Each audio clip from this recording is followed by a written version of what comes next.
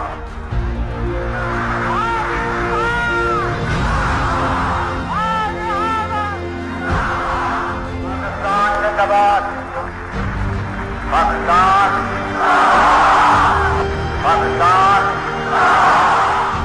Pakistan.